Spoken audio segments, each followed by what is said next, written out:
we finally have some good science to put to this, and unfortunately it wasn't from my lab. This is the beautiful work of Susanna Soberg, who's over in Scandinavia, published a paper in Cell Reports Medicine showing that the threshold you're trying to hit each week is at least, you can do more, but at least 11 minutes of uncomfortable but safe cold exposure per week total. So that could be 3 minutes Monday, 3 minutes Wednesday, so on. That's what they found. What did they find? Increases brown fat thermogenesis, thereby metabolism, thereby comfort being cold, etc. Clearly there's a resilience effect. Clearly there's a dopamine increasing effect. And clearly you can do more. You could do all that in one day, or you could spread it out throughout the week, or you could do more. It kind of depends on what you're shooting for. People always say, how cold, how hot? Well, for heat, it's generally between 187 degrees Fahrenheit and 212 degrees Fahrenheit, somewhere in that range. And for cold, it's cold enough that you really want to get the hell out, but that you can stay in safely. Evening time heat exposure increases growth hormone release by 16 times or something insane, but subsequent sessions of the same only increase it by a very small margin. You're absolutely right. So we can delineate some protocols. If you want to get better, more resilient, cold exposure is going to be great anytime. Post cold exposure, your body is going to heat up. Think of your body heating up as waking up. So if you are concerned about not being able to sleep, then I would suggest you do your cold exposure earlier in the day. Heat does the opposite. So I'm laying out some parameters here. Heat does the opposite. You're going to heat up while you're in the deliberate heat exposure, but afterwards there's a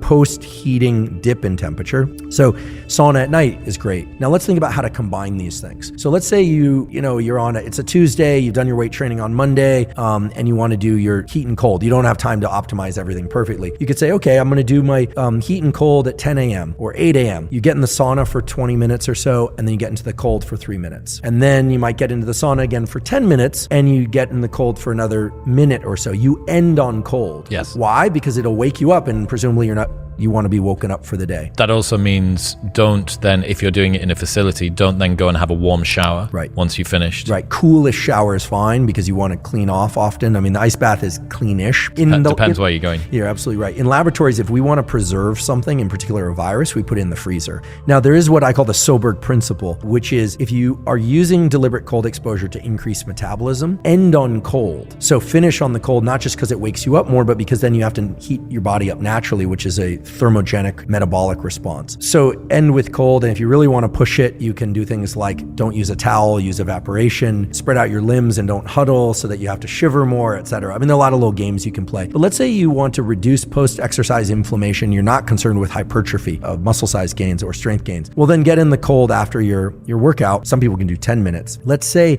you really want to hit growth hormone. The biggest effects of sauna on growth hormone, and they are big effects, are when the sauna is only done once per week, but it's done in 4 cycles or sets, we could say, of 30 minutes each. So that means 30 minutes in the sauna at the temperatures I described before, then a 5-minute break, just air cooling off, or 10-minute break, then back into the sauna for 30 minutes. This is brutal. Then again in the afternoon, 30 minutes in the sauna, then 10 minutes just air cooling off, and then back into the sauna for 30 minutes. So that's 2 hours at 187 to 212 degrees Fahrenheit. In one day. With a maximum of less than sort of 20 minutes of rest in between those little sessions, then the big rest in between. So you have to be very careful, right? You got to hydrate. You need to make sure you get enough salt. This is work, but you see in these human studies up to 16-fold increases in growth hormone. So you can imagine this could exert some very strong reparative effect if you're training for a big event or endurance event, or maybe you're just really wiped out from the week. This is a stressor, but it's a stressor that delivers a potent growth hormone response. Now, if you do sauna more often than that, you're not going to want to do 2 hours a day in the sauna because presumably you're doing other things. You have a life. And in addition to that, the growth hormone effect starts to diminish if you become too heat adapted. And that raises a more interesting question perhaps, which is why is it that this 2-hour protocol really works if you do it once a week to increase growth hormone? It's because it's a stressor, and certain stressors increase growth hormone. Does it have to be heat? No. You could probably also do 4 really long rounds of ice bath, and I'm guessing you'd probably see a similar effect. No one's ever really looked. Probably see a similar effect because it's all about the stress stimulus. Now, those that work on exercise science and weight training would probably say, yeah, you could also do this has been shown, a 90-minute, 10 sets of 10, multiple exercises for 10 sets of 10, high volume, German volume training, workout and get the same growth hormone effects. There's so many studies like this. I personally like to do the sauna 2 or 3 days a week. And if I'm traveling, I often don't get the opportunity. If I'm in Austin, it's great because there are all these sauna places. If I'm traveling abroad, I don't have the time, then I might take a day. I'm thinking, wow, I did 3 podcasts. I'm exhausted. When I'm in New York, I like to go to a place, I have no relation to them, but I think it's called Spa Spa 88. It's a Russian banya, and I'll just go for the whole day. And that place is great, and they have different saunas, steam sauna, they have cold dunk, and sometimes I'll just spend 3-4 hours there. There's one in San Francisco called Archimedes Banya. That's an occasional thing. Now, most people are trying to incorporate this into their daily life, and just like as we said, for ice bath, if you don't have access to ice or ice bath or cold tub, you do cold shower or longer cool baths. With heat, I realize not everyone has access to a sauna. Hot baths do work. Now, one thing about hot baths and hot sauna is they will nuke your sperm. They will reduce viable sperm count. So for males that are trying to reproduce, trying to create children, you want to be careful about hot baths and hot sauna too often. Some people will bring a cold pack in and put it in their groin. You can't do that in a bath.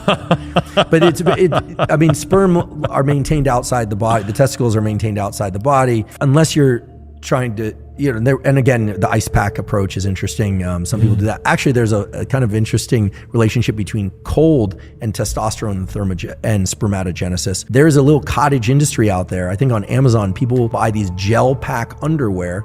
I think they're called snowballs. This is cooling the scrotum in order to try and increase spermatogenesis. Okay. Now, I'm not aware of any data on this, but people report anecdata and have shown their blood work and stuff that it actually works to increase testosterone levels. I am not aware of any peer-reviewed studies. Now? I am not. I'm not. I would not be sitting as comfortably as I am right now. I sometimes enjoy seeing these social media posts where people will get into the ice bath and they'll look really stoic, like they're really tough, but actually that's the wimpy way to go through it. When you get into cold water, if you stay very still, you develop a thermal sheath around you that you're warming yourself. The really bold way is to get in and continue to sift your arms and legs, and it ends up feeling miserably colder. And then there's no sheath because you're breaking up that thermal layer. And then when you get out, you'll notice a lot of people huddle or they'll grab the towel. In general, that's me. I'll get into the sauna. But if you really want to stimulate the big increases in metabolism, you stand out there and you dry off with arms extended in open air. And as that water evaporates off you, it is really cold, but your body is forced to activate a number of the warming programs related to metabolism. This is the beautiful work of a woman named Susanna Soberg, who's